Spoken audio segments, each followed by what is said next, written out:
Did the power to reshape the global economy ever truly rest with one person?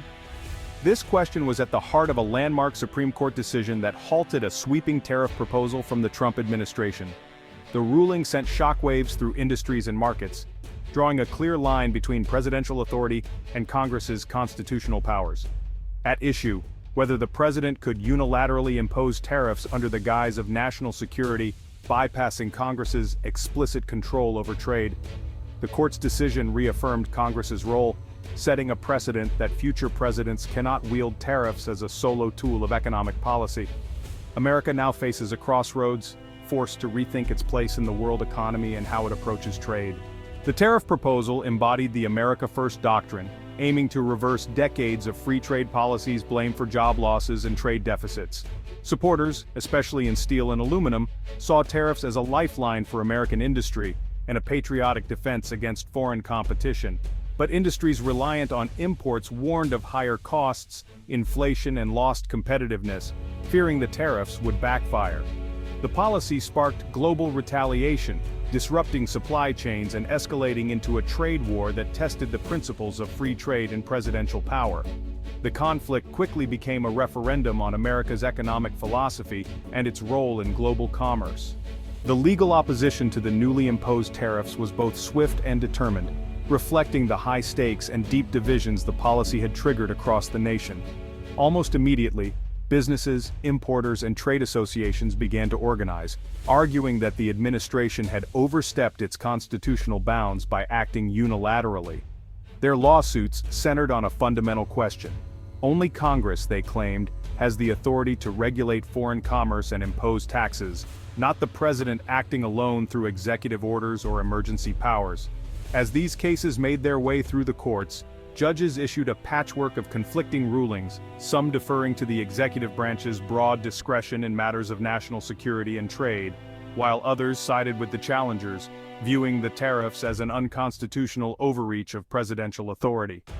This legal uncertainty, with different courts reaching different conclusions, made it clear that only the Supreme Court could provide a definitive answer.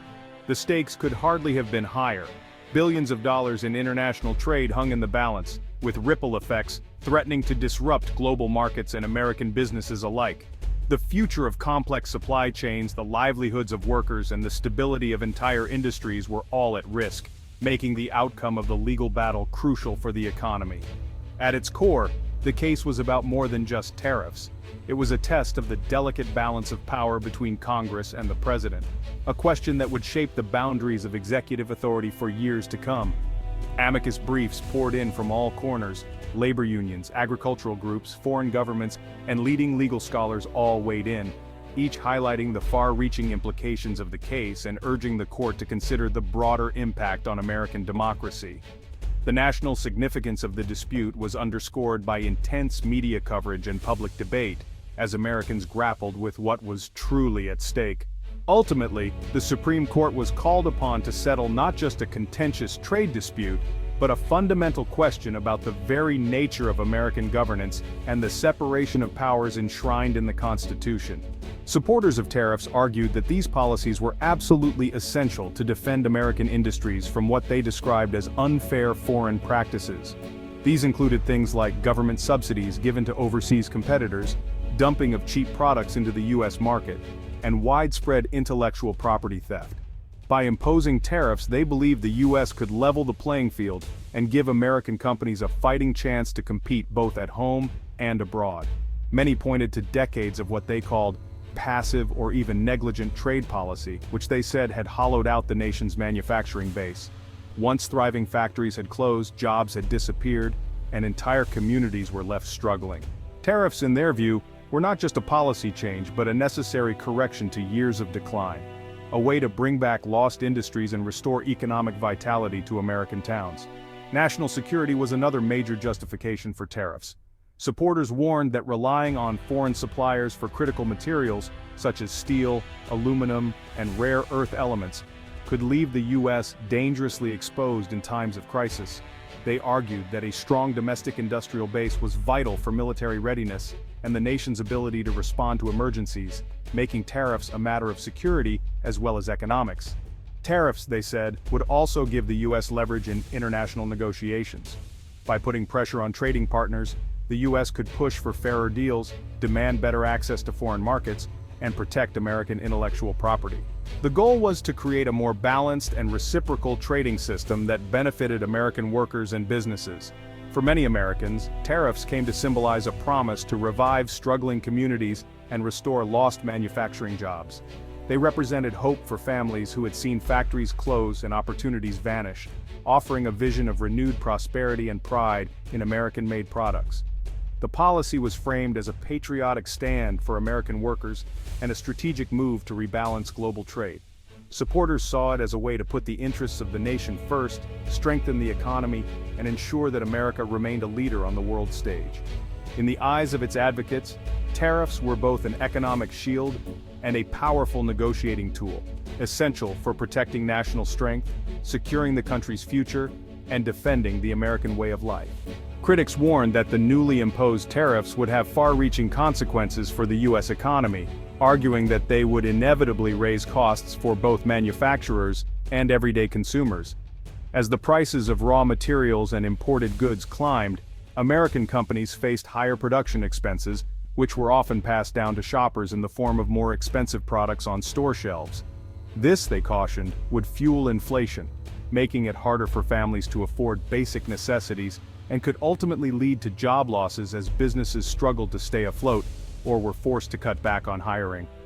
Many experts predicted that foreign governments would retaliate with their own tariffs, sparking a full-blown trade war that would disrupt global commerce and strain diplomatic relations. Such a scenario, they argued, would slam American exports, hurt farmers and manufacturers reliant on overseas markets, and deepen global economic instability, potentially triggering a downturn that could ripple across continents. Legally, opponents contended that the president's unilateral move to impose tariffs raised serious constitutional questions. The Constitution, they pointed out, clearly grants Congress, not the executive branch, the authority to regulate trade and impose taxes, a safeguard designed to prevent the abuse of power. By invoking national security as a justification for these economic measures, critics argued that the administration was setting a dangerous precedent, opening the door for future presidents to bypass Congress and expand executive authority without proper oversight. Beyond the legal debate, many economists challenged the underlying economic logic of the tariffs, emphasizing that modern global supply chains are essential for driving innovation, efficiency, and American competitiveness. Disrupting these intricate networks, they warned, would not bring back lost manufacturing jobs, but would instead make U.S. firms less able to compete in the global marketplace, risking further economic decline. Instead of broad tariffs, they advocated for more targeted trade agreements, stronger enforcement of existing international rules, and increased investment in American innovation, research, and workforce development to ensure long-term prosperity. In the end, the opposition viewed the tariffs as not only economically reckless, but also as a threat to the constitutional balance of power, an approach they believed would harm both the nation's economy and its democratic foundations. The Supreme Court's review of the tariff case became a defining moment for executive power and trade policy. In a 6-3 decision, the court struck down the tariffs, finding the administration's national security rationale too broad and lacking real evidence. The majority opinion reaffirmed that economic protectionism is Congress's domain, not the president's. The ruling underscored the separation of powers, warning against letting the executive unilaterally impose sweeping economic measures. The decision blocked the tariffs, cast doubt on similar actions, and signaled that future attempts would face tough judicial scrutiny. For businesses, it was a victory that brought relief and legal clarity. The debate over trade policy shifted decisively back to Congress. The Supreme Court's decision brought immediate relief to consumers, averting price hikes on everyday goods and stabilizing household budgets. Manufacturers relying on imports gained certainty, enabling better planning and investment. Exporters, especially in agriculture, welcomed the de-escalation of trade tensions and the reopening of foreign markets. However, industries like steel and aluminum, which hoped for protection, now face renewed global competition. The ruling highlights the challenge of supporting domestic manufacturing without harming other sectors. It favors a more globalist approach, supporting efficient supply chains and comparative advantage. While consumers benefit from lower prices and variety, some industries remain vulnerable. The decision clarifies the legal framework, but leaves the economic debate unresolved.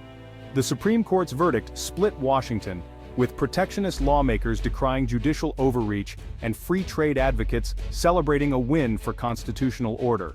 The ruling reignited debates over the president's role in trade and the future of American economic policy. Political leaders pledged new legislation or called for renewed diplomacy, making trade a central issue for upcoming elections. Public reaction was equally divided. Industrial regions felt betrayed, while agricultural and coastal communities breathed a sigh of relief. The decision's political and social fallout ensures trade policy will remain a hotly contested issue for years. The Supreme Court's ruling has fundamentally shifted U.S. trade policy, restoring Congress's authority and curbing unilateral executive action. Future administrations must now seek legislative approval for major trade measures, likely leading to more stable, consensus-driven policies. The U.S. may pivot back to multilateralism, working with allies and international institutions to address unfair practices. Yet, the economic anxieties that fueled protectionism, job losses, wage stagnation, global competition, persist. The ruling didn't solve these challenges, it only changed the tools available.